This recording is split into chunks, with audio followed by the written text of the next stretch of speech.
কেন্দ্রের fact finding mission এসছে, যারা আরজি কর কেস ডুবিয়েছে, যারা নিজের দলের চন্দন দাস খুন হয়েছে, যারা নিজের দলের তামান্না খাতুন খুন হয়েছে, তারা এখানে এসে same party ruling party Trinamool কংগ্রেসের দালালি করতে এসছে, বিজেপিকে গালাগাল দিচ্ছে। এখানে রুলিং পার্টি কে? বিজেপি না তৃণমূল?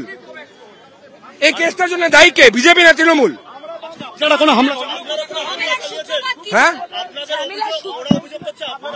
আমরা কোনো হামলা চালানোর ব্যাপার না, কোন এইসব বাজে কথা।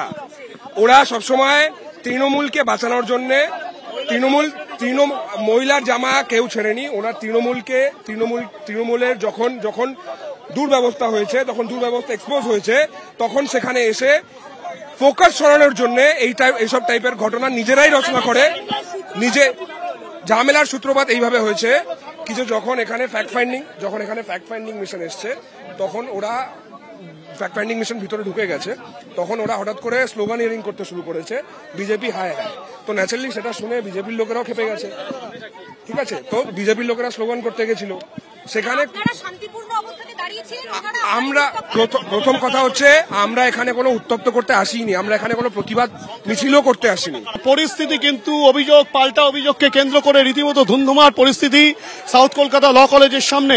এবং একদিকে কিন্তু ফ্যাক্ট ফাইন্ডিং টিমের সদস্যরা, বেশ কয়েকজন সদস্যকে পুলিশের তরফ থেকে অনুমতি দেওয়া হয়েছে, তারা ভেতরে গিয়েছেন, শুধুমাত্র তারা কথা বলতে পারবেন, কিন্তু প্লেস অফ অকারেন্স অর্থাৎ ঘটনাস্থলে কিন্তু তারা কোনো রকম ভাবেই প্রবেশ করতে পারবেন না। এবং সেই পরিস্থিতি কিন্তু দেখা যাচ্ছে সাউথ কলকাতা ল কলেজের সামনে। শুভ্রজিৎ,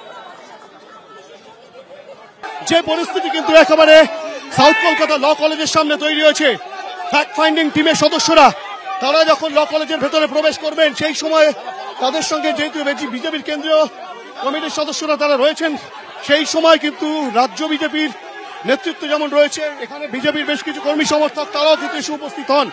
একেবারে ধুমধুমার পরিস্থিতি, ধাক্কাধাক্কির পরিস্থিতি, মারামারি, এই পরিস্থিতি কিন্তু শুরু হয়েছে এবং গোটা পরিস্থিতিতে উত্তেজনা কিন্তু ব্যাপকভাবে বেড়েছে। সে চিত্রে তুমি দেখতে পাচ্ছ শুভ্রজিৎ, যে চিত্রে একেবারে রাত দখল, অধিকার দখল মঞ্চের কর্মী সমর্থকদের সঙ্গে বিজেপি কর্মী সমর্থকদের মারামারির পরিস্থিতি তৈরি হয়েছে, ধুমধুমার পরিস্থিতি।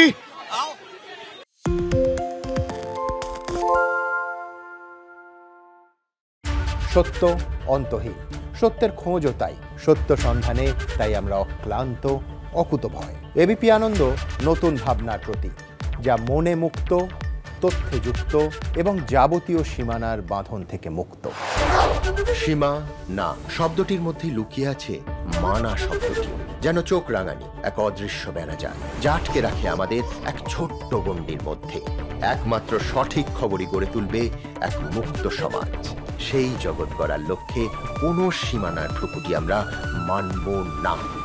এবিপি আনন্দ এগিয়ে থাকে, এগিয়ে রাখে।